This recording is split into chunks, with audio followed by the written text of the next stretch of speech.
So yes, thanks for putting the roses on the shrine, because as you'll be familiar, roses signify love and the colour of passion. And so it was important they were here tonight, as it's going to be certainly going to be referring to that during the course of the evening. So this is where we started off at the beginning of the year. We were looking at opening up this theme of Be the Revolution. So this talk, this series on the Wheel of Life, is very much trying to open into that territory to make kind of fuller connection to this phrase, to this suggestion, to this way of framing the Dharma life. So I think the first thing to say is that the revolution is to really wake up fully into life.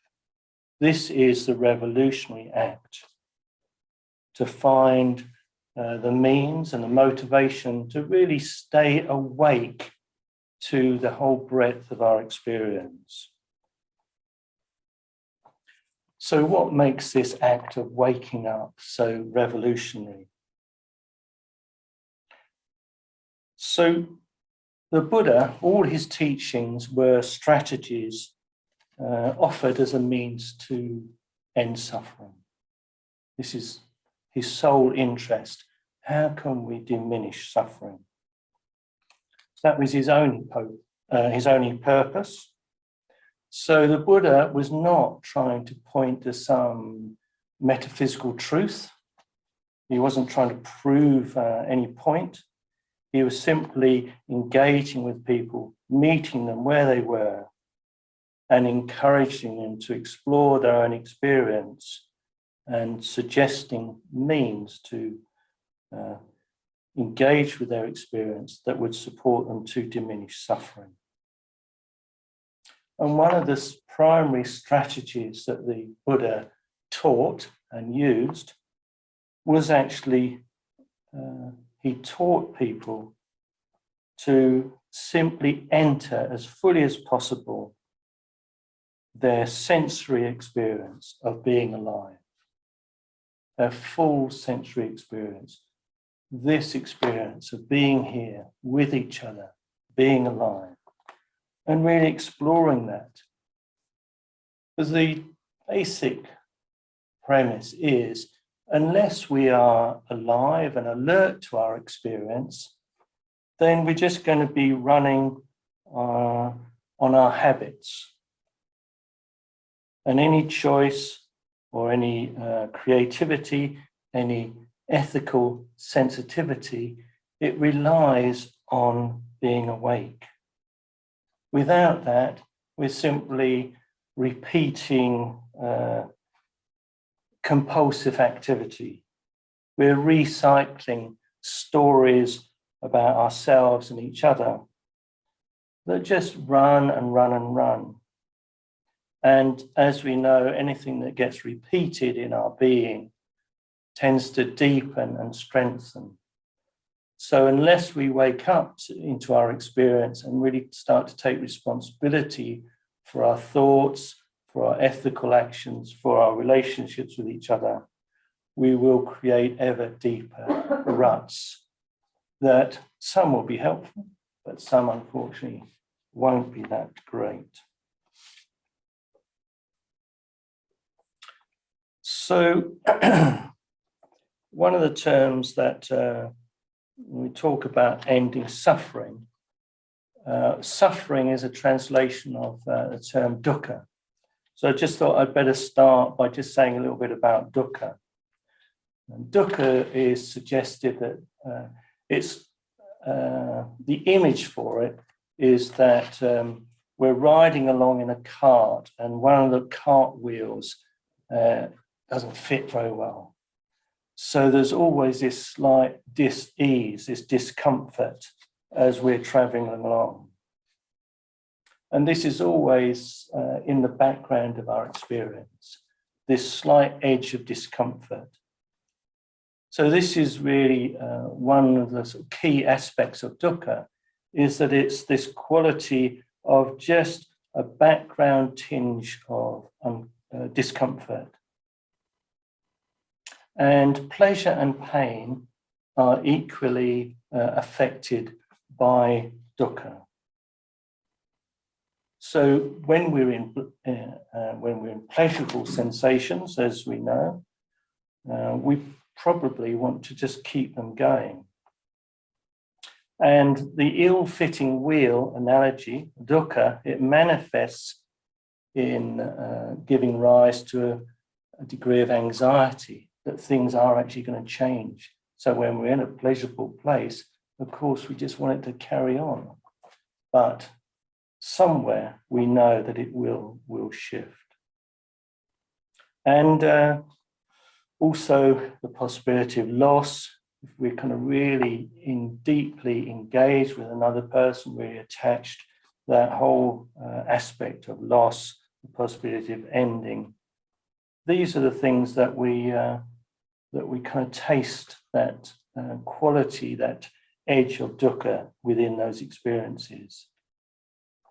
And inevitably you have to mention cake and sex. You know, these things are both things which are extremely enjoyable, but they do come to an end quite necessarily. And so there's something in that we can have these really strong experiences, pleasurable experiences, but we know somewhere that they'll end and change. So we have the sunset, turns to night, the fire burns itself out. And these are all experiences that are very familiar to us. And that's fine when we're just flowing with them. But when we try to grip onto these experiences, then that's when this quality of dukkha becomes visible to us. And of course, it's the same with pain. We want to pull away from pain. That's usually our experience. Even banish it to destroy the source of our pain. And we judge or blame ourselves or others for this discomfort that we feel. So we could say that the end of suffering, we might try to picture this spiritual path of bringing an end to suffering as trying to manipulate the world in some ways, manipulate ourselves to make it, the world, and us right. So if only we could get it right, if we could only we could sort this out and do this and do those marathons, whatever people do to think they're going to kind of get, going to find it, the answer. If we could only do that, we could then have ongoing pleasure without pain, without discomfort. And our lives would just be a kind of endless round of delight. So Buddhism, the Buddha suggested that it would be quite a good idea to put down that fantasy, because that fantasy is actually the source of suffering. What the Buddha suggests is that to be fully human, we will experience this mixture of pain and pleasure, of loss and gain. And the suffering, this dukkha, is caused by this non-acceptance of this basic truth of being alive, being human. So the Buddha's inviting us to stop fighting with life, fighting with ourselves. Stop trying to fix life. Instead, he's inviting us to be really curious, be kind towards ourselves, be kind to all that arises in our experience. Explore these arising and passing of sensations. Explore it deeply. And this is the real path that brings suffering to an end. So Yasmin, if you'd like to put up the first image for the Wheel of Life, for those of you online, I'm just going to flick through, or Yasmin's going to flick through for us, just a series of images of the wheel. So we have one here in the room, which I imagine most of you are familiar with it. And it's said that you could imagine this wheel, this image, as a mirror. And it describes in great detail how our experiences of life, of being human, are interwoven with and coloured by our mental and embodied stories. So it said we're all being lived by a story. And the revolutionary act is to be able to be with ourselves, to know ourselves sufficiently so that we can begin to engage imaginatively with these drivers of our life. The stories are imaginative structures that we don't need to overcome them. We don't need to banish these stories. They are so important for us because what the stories are manifesting is that they are really key symptoms that are calling for our attention. The stories are wanting attention. They want to lead us into our life. So by seeing this image as a mirror, it places in context all the stories that we carry with us. These fantasies of growth and development, these fantasies of higher transcendental insight. And it simply asks us to look, really be curious about what is that and what is already here. What are we trying to overlay onto this actual experience? And why are these fantasies, why are these stories arising now? So we're going to be looking at this image for 6 weeks. So we've got quite a bit of time to kind of explore it in quite a lot of detail. And I'm particularly offering this course just because I love it. I love this image. I think it's something that I've referred to many times. And it's particularly because this image, it carries so many of the Buddha's key teachings within it. So it's ongoingly mysterious. It's ongoingly draws out a curiosity. And within it, we really engage with it. We will be able to unpack quite a lot of, as I say, these key teachings. But in terms of an image, I think one of the things is that it's simply fascinating. Some images are fascinating. And I really enjoy being fascinated by an image. And I hope that's part of what can sort of share, pass on, is the capacity to just engage with images in this sort of open, curious way. Because what this engagement with image does is it leads us into our imagination. And the realm of imagination is much more fluid than the structure of our surface life.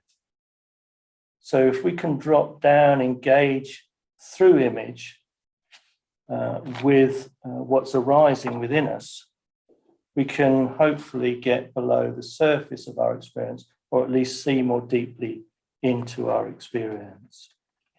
Because through and within imagination, we're freed from certainty. We don't need to know. If we're in an imaginative relationship with experience, it can be as it wants to unfold. We don't need to sort of get hold of it in a particular way. We don't need to fit it in a conceptual framework. We can simply drop into it without needing certainty, without needing the known, the prescribed. So images really help us to break down and dissolve the barriers of who we've imagined we are. It's in this realm of imagination that the old stories about us and the whole world that we've circled around, these are the things that have been define us and inevitably limit our capacity to engage with life. So the more we can feel into these stories, into these narratives with our imagination, we can allow those stories to become more visible. And as they become more visible to us, we create this possibility of choice and ultimately liberation. So I'm kind of aware that I'm referring to what I've written quite a lot, but I just want to kind of ensure that you've heard that. So I might try and speak it again more kind of freely.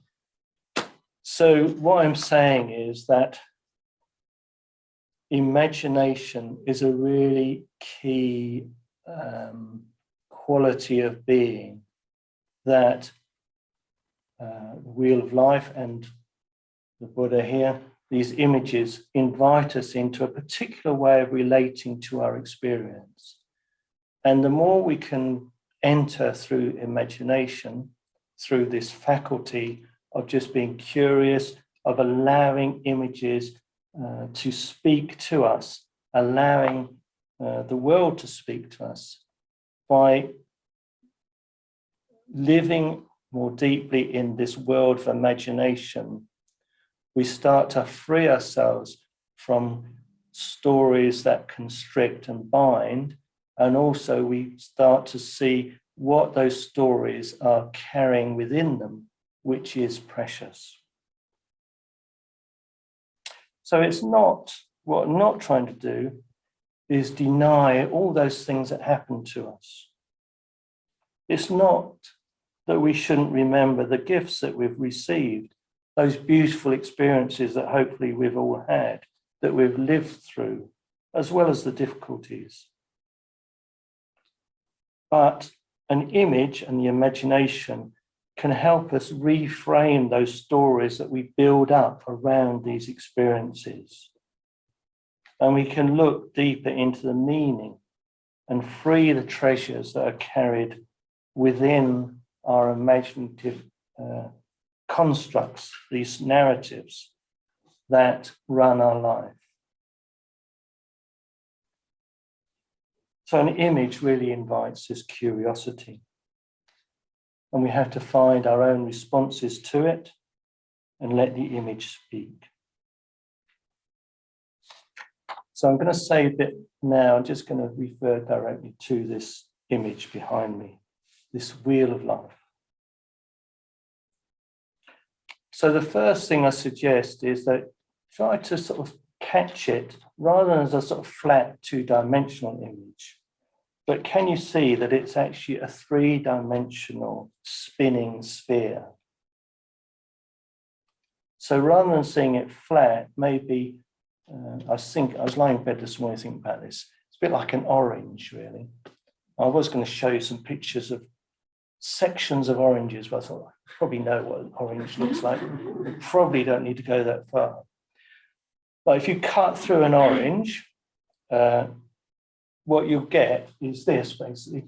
You get these lovely segments, as you know, and you get the kind of that white pith in the center of it and space in the middle of that, of the center of the orange.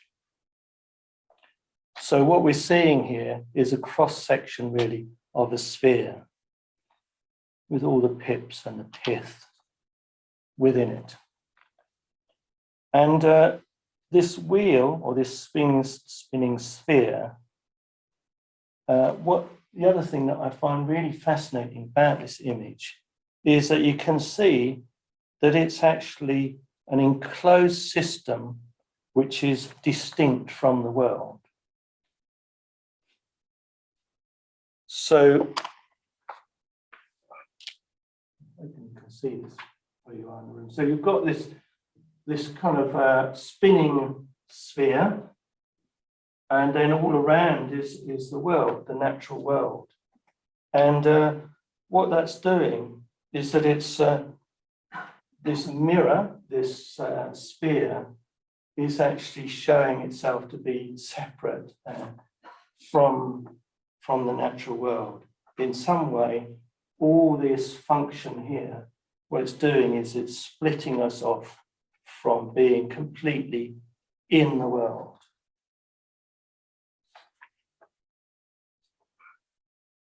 So we get this sense of lifting up, lifting out of, separating ourselves off in some ways from the world. So this is really referring to the basic dualistic split that we are creating. We're creating this sense of ourselves and the world. And that splitting is actually one of the key manifestations of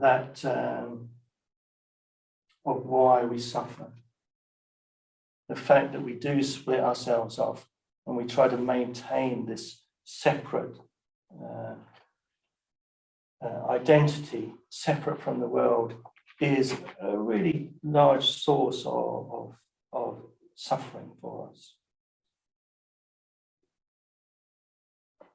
So the next thing that just to say about this image, although it's static, obviously, it would be, but certainly here, you're getting a real sense of movement. And if you look into each of the sections of the wheel, you'll see actually there's a lot of activity going on.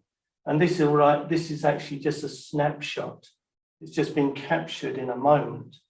So I really encourage you to imagine it, to engage with it, to see that it's actually really fluid, in constant movement.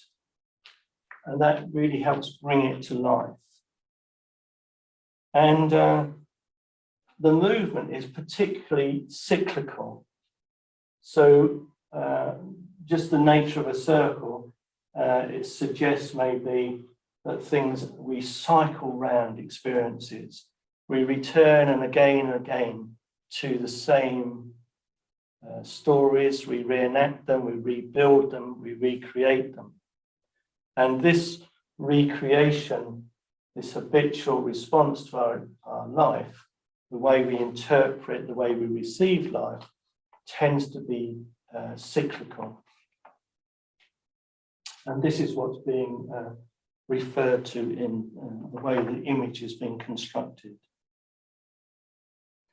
And underlying that, there's a process that is described, is named as karma, or more precisely, karma vipakas.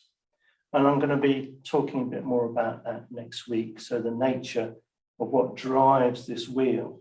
So I don't want to say much more about that now, but I just really want to say a bit more about this sense of this primary act of curiosity, of trying to really let go, soften and release into what's actually here.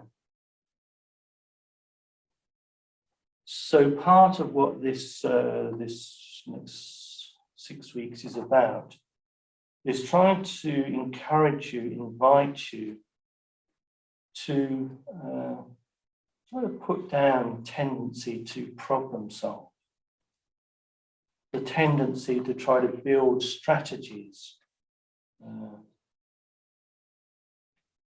the strategy to get it right, the strategy to stop our hurting.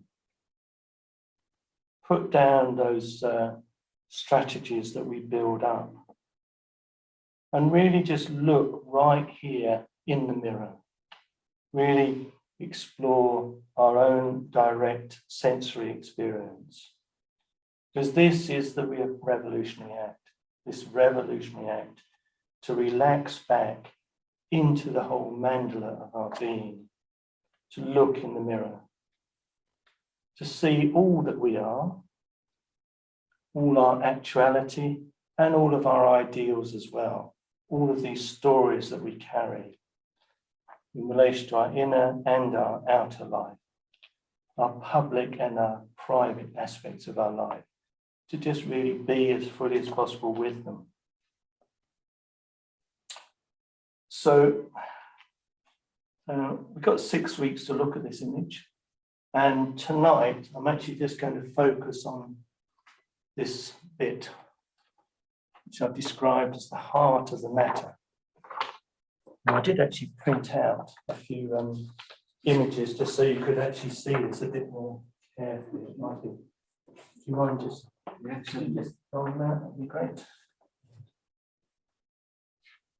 So, Yasmin, if you could twiddle it a bit.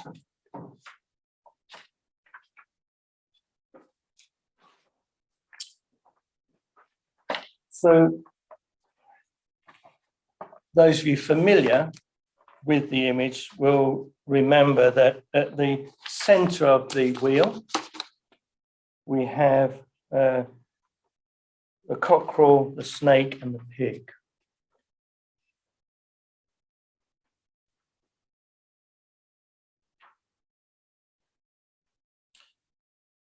So it's said that these three creatures symbolize or tell us the story of what drives this whole web of complexity. This whole sphere of being is driven by these, said to be driven by these three creatures.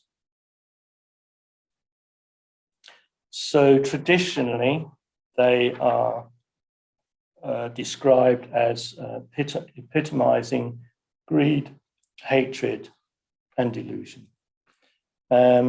We could also describe them as epitomizing a sense of grip, where we're trying to hold on to something, a sense of resistance, where we're trying to push something away, or simply being confused in amongst that pushing and pulling. So these are different ways of describing these central this central image. So you may be familiar that these are traditionally called the three poisons.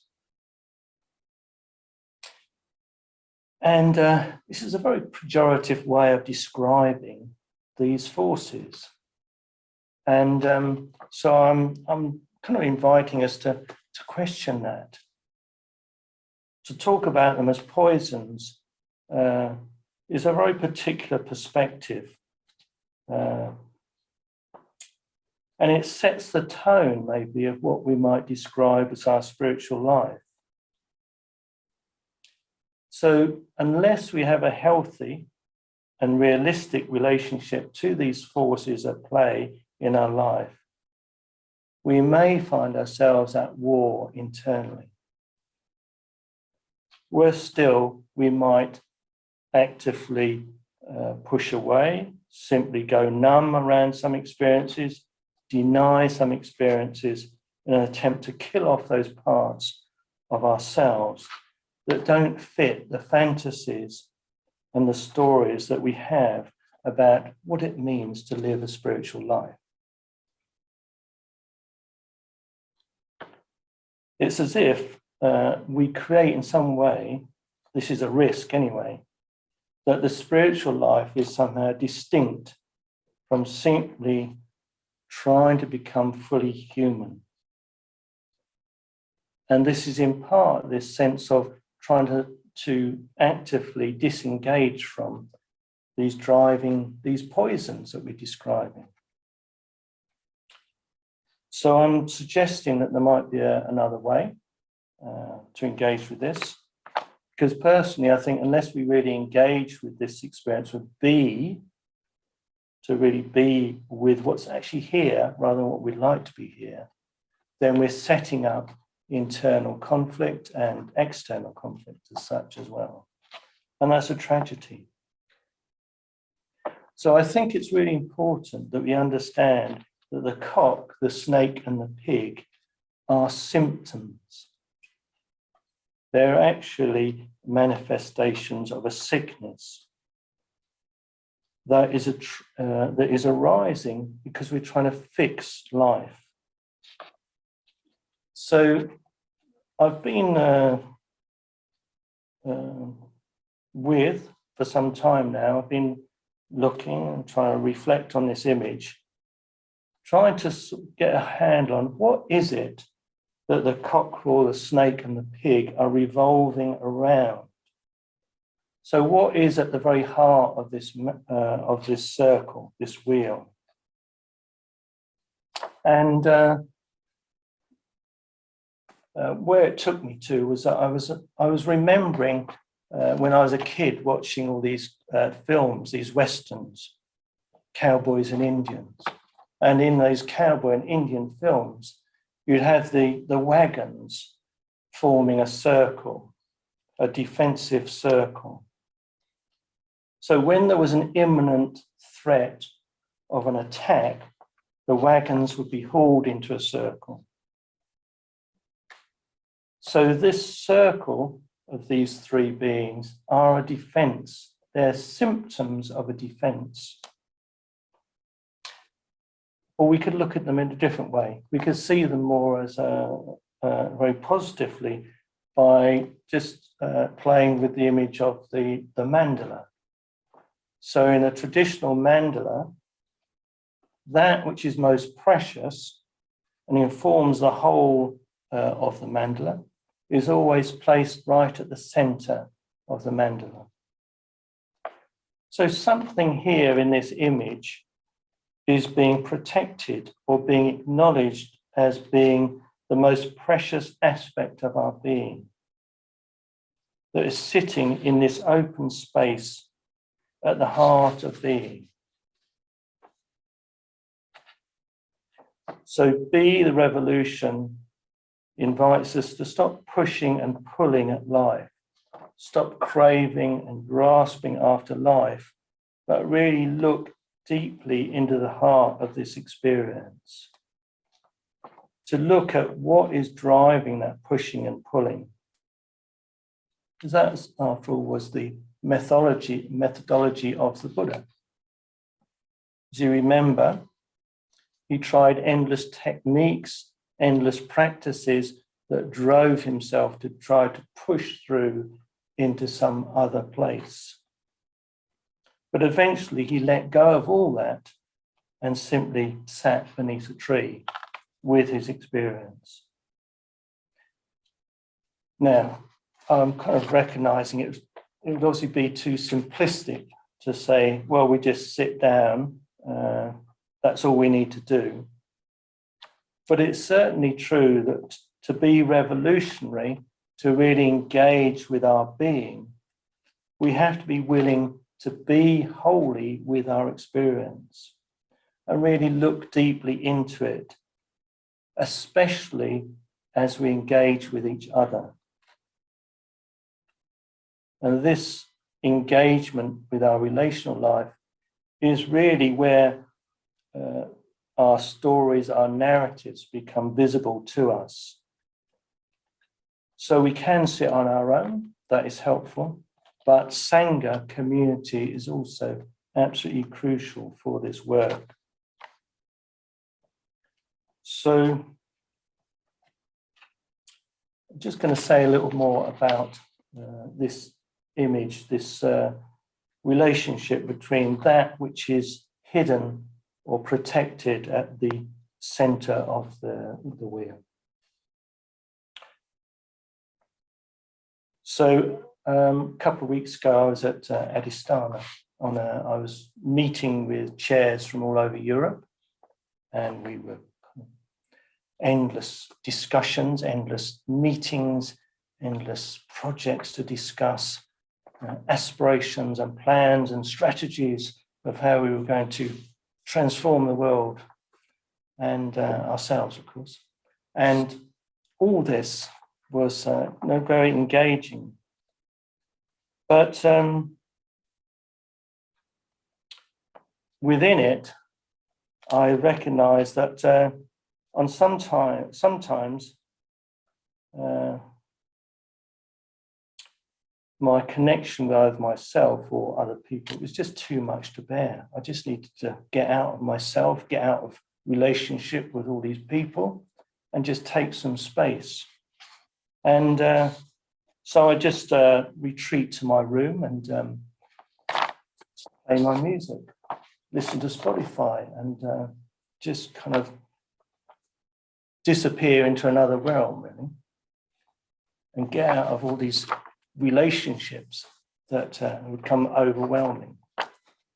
But then after a while, I'd get off my bed and I'd go back into the meeting, and I'd kind of rejoin the meeting, and there'd be all these people sitting around having really what apparently were very intense communication.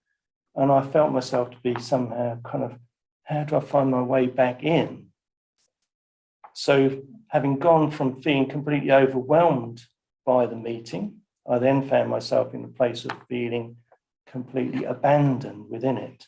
I couldn't find my way back into connection. And there's something about this kind of engagement which felt very significant to what we're looking at tonight. So that was the first part of being on this event, was a real strong sense of these tussling forces of overwhelm and abandonment.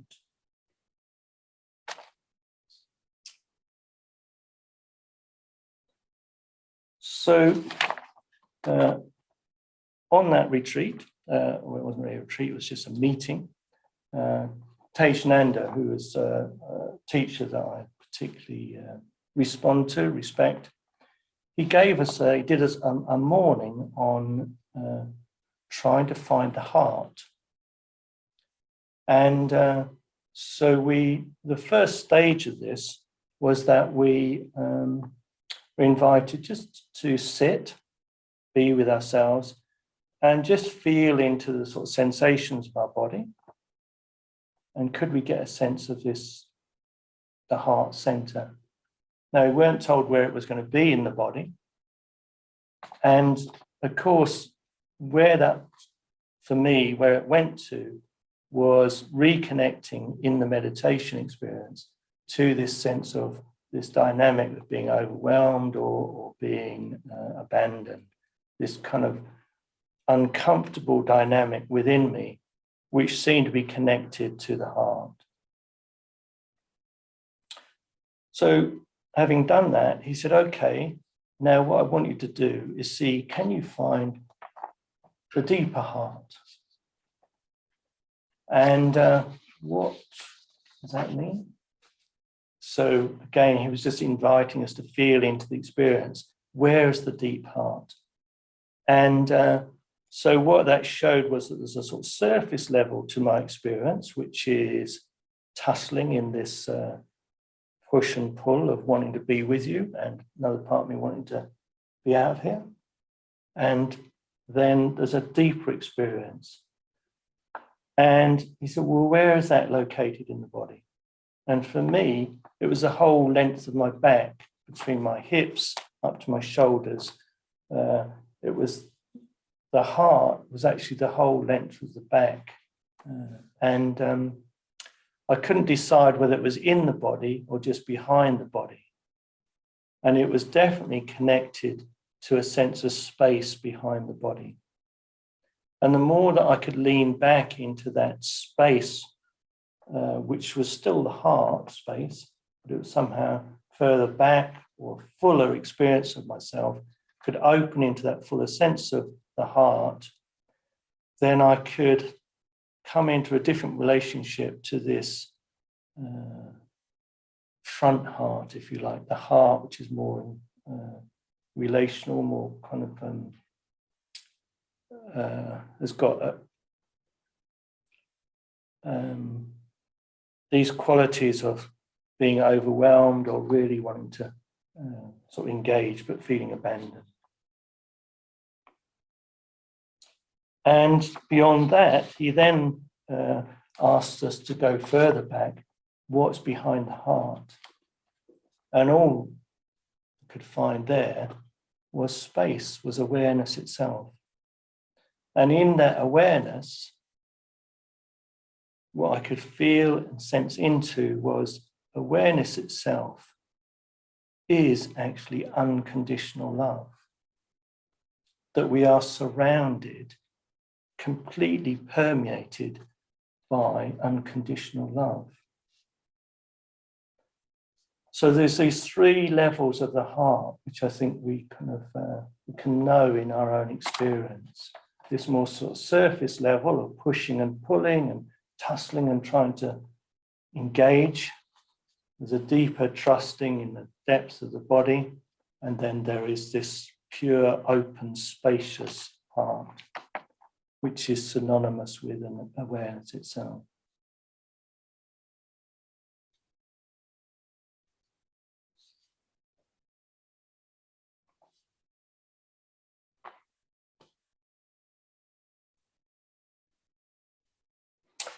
So the significance of the roses on the shrine is that for me, what really sits at the heart sits below the protective circle of the cock, the snake, and the pig, is love. The love that we are negotiating with ourselves to try to live out of. I don't think this is a completely made up story of my own. I do really believe that we are all naturally, I was going to say in love, but it's not quite in love. We are love. We are trying to find a way to manifest love. We're trying to find the means, the wisdom to activate love for our own benefit and for the benefit of the world. And we get into all these, all the wheel, and particularly this hub, these three symptoms are means of how we're trying to negotiate our way towards expressing love. It's a kind of, we can't quite get it right, so we keep, because of our lack of really trusting the depth of awareness, we keep trying to prematurely fix and get it right in relation to love. So we go into greed, we go into resistance, we kind of create these stories that don't quite fit the heart. And this is the work, this is the revolutionary work, is to really engage with that deepest level of ourselves. Just explore it, investigate it, to really wake up into it, to recognize that being awake, being in awareness, is not different to love. That awareness is inherently loving because it's curious, it's responsive, it's empathic. Out of awareness, we can act with spontaneity, immediacy. So when we're fully awake, we don't need to work out the next step, the next regime. We can simply relax into awareness and allow our lives to unfold out of that precious and boundless center that sits at the heart of the wheel of life. So that's as far as we're going to get tonight. So what we're going to do now is have a cup of tea, which is always an important aspect of the path. And those of you who are online, I suggest you get yourself a cup of tea and just, you've seen the images, you've been with the images for the last 40 minutes or so. So hopefully you may have some reflections of your own to share over your cup of tea.